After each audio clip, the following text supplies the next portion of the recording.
Assalamualaikum warahmatullahi wabarakatuh. Selamat siang, Ibu Bunga Anissa Hararet, SMAK, selaku pengampu mata kuliah Ekonomi Makro serta rekan-rekan sekalian. Izin memperkenalkan diri, nama saya Pandu Pangestu dengan NIM 25 03 01 02 1064 dari Program Studi Akuntansi PJJ S1. Pada kesempatan kali ini saya akan mempresentasikan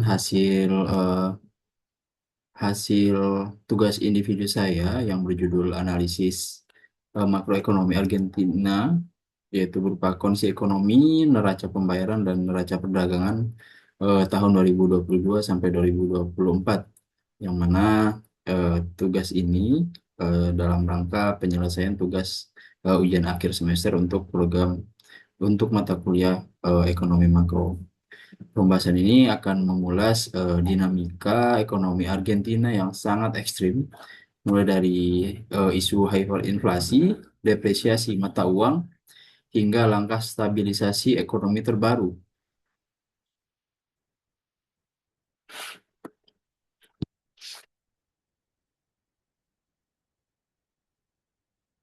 Izin ke slide berikutnya. Nah, di sini Ba- Bapak Ibu, izin dan rekan-rekan sekalian, mengapa sih Argentina menjadi objek studi kasus yang sangat menarik dalam ilmu ekonomi makro? Secara umum, Argentina adalah negara terbesar kedua di Amerika Selatan yang ekonomi utamanya disokong oleh sektor agraris. Namun, ada 4 poin penting yang menjadikannya yang sangat unik. Yang pertama, keunikannya adalah basis agraris kuat. Ini Argentina merupakan eksportir utama dunia untuk kedelai, jagung, dan produk turunannya. Kemudian yang kedua, inflasi ekstrim. Argentina memiliki tingkat inflasi tertinggi di dunia sepanjang 2022 sampai dengan 2024. Kemudian reformasi kebijakan, ini terjadi pergantian kepemimpinan di akhir 2023 ke Presiden Javier Milei yang membawa kebijakan devaluasi radikal dan pemangkasan anggaran atau yang istilahnya austeritas.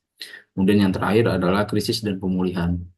Argentina mengalami resesi berturut-turut lalu mulai menunjukkan tanda-tanda stabilisasi di akhir tahun 2024. Mungkin ke slide berikutnya. Kita masuk ke indikator pertama yaitu inflasi. Seperti yang dilihat pada chart, inflasi tahunan Argentina melonjak sangat drastis. Tahun 2022 berada di angka 72,4%, lalu di tahun 2023 melonjak hampir 2 kali lipat menjadi 133,5%, dan tahun 2024 meroket hingga 209,9%. Ini merupakan rekor tertinggi dalam lebih dari 30 tahun di negara Argentina. Penyebab atau biang keroknya ya, yang menjadi da, jadi hyperinflasi ini adalah devaluasi peso hampir 50% di akhir 2023, defisit anggaran fiskal yang kronis, serta kebiasaan pemerintah mencetak uang tunai untuk membiayai belanja negara. Nah, kemudian lanjut, kita melihat pergerakan nilai tukar peso Argentina terhadap dolar Amerika Serikat. Mata uang peso terdepresiasi sangat tajam, melemah lebih dari 480% selama periode 2022 sampai 2024. Ini bergerak dari 177 peso per dolar di tahun 2022 menjadi 1031 peso per dolar di tahun 2024. Pelemahan tajam ini salah satunya disebabkan oleh langkah Presiden Javier Milei yang sengaja melakukan devaluasi resmi sebesar 50% pada Desember 2023 untuk memangkas gap antara kurs resmi dan kurs pasar gelap atau yang dikenal blue dollar. Lalu kita ke dampaknya terhadap pertumbuhan ekonomi atau PDB real pada tahun 2022. PDB tumbuh positif 5,3% karena momentum pemulihan pasca pandemi. Namun, pada tahun 2023, ekonomi terkontraksi di minus 1,6% atau resesi akibat bencana kekeringan parah yang menghancurkan hasil panen ekspor serta tertekan inflasi tinggi. Pada tahun 2024, resesi berlanjut dengan kontraksi minus 1,7% di semester awal akibat dari pemotongan anggaran ketat oleh pemerintah sebelum akhirnya mulai rebound secara bertahap di akhir tahun.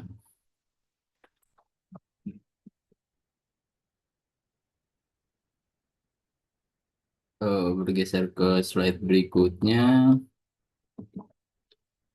Sekarang kita beralih ke sektor eksternal, yaitu neraca perdagangan. Di tahun 2022, Argentina mencetak surplus sebesar 6,0 miliar US dollar, didukung tinggi komoditas global. Tahun 2023 berbalik menjadi defisit, yaitu minus 6,9 miliar US dollar karena kekeringan memukul ekspor pertanian di Argentina. Tahun 2024, neraca dagang meroket surplus hingga 18,9 miliar US dollar. Perlu dicatat bahwa surplus besar di tahun 2024 ini bukan hanya karena peningkatan ekspor, tetapi lebih disebabkan oleh anjloknya impor secara drastis akibat resesi ekonomi dan turunnya daya beli domestik.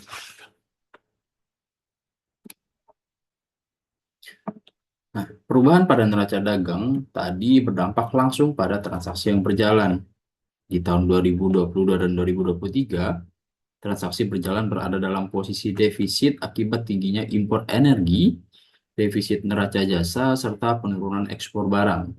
Pada tahun 2024, transaksi berjalan berbalik sukses menjadi surplus. Hal ini mencerminkan keberhasilan koreksi impor yang tajam serta disiplin pengetatan fiskal pemerintah.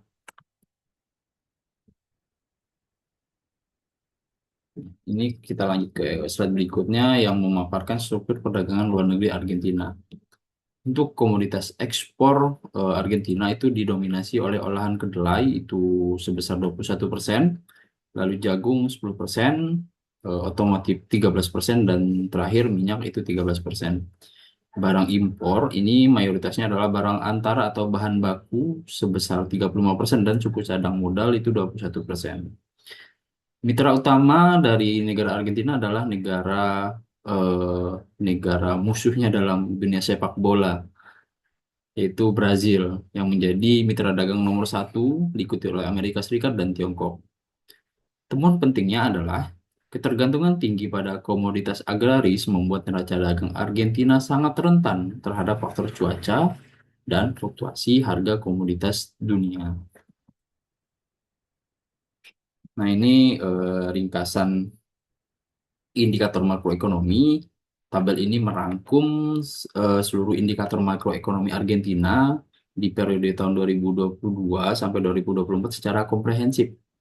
Kita bisa melihat kontras yang jelas dari pertumbuhan plus 5,3% di tahun 2022 masuk ke krisis ganda di tahun 2023 hingga stabilisasi ekstrim pada tahun 2024. Nah, eh, kesimpulan di sini sebagai penutup dari analisis ini ada 4 poin penting yang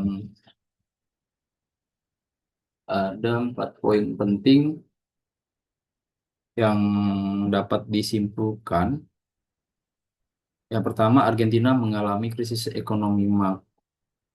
krisis makro serius berupa hyperinflasi dan depresiasi mata uang akibat defisit fiskal kronis. Kemudian PDB real mengalami resesi 2 tahun beruntun, yaitu di tahun 2023 dan 2024. Kemudian perbaikan neraca perdagangan dan transaksi berjalan di tahun 2024 berbalik surplus lebih karena penekanan impor akibat resesi, bukan semata-mata kenaikan daya saing ekspor. Kemudian juga kebijakan shock terapi dari Presiden Milei merupakan penyesuaian yang pahit dalam jangka pendek demi memulihkan kestabilan jangka panjang.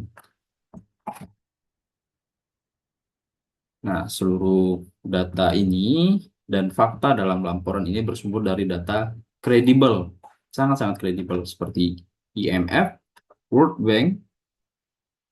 Bank, Trading Economics, Fokus Ekonomik, serta Badan Statistik Resmi Argentina yaitu INDEC.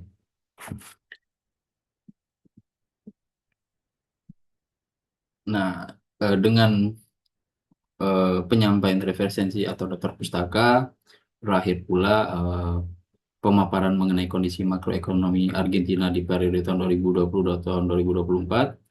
Dari studi kasus ini, eh, saya pribadi atau kita semua dapat memetik pelajaran berharga bahwa kestabilan fiskal dan pengelolaan inflasi merupakan kunci utama dalam menjaga keberlanjutan ekonomi suatu negara.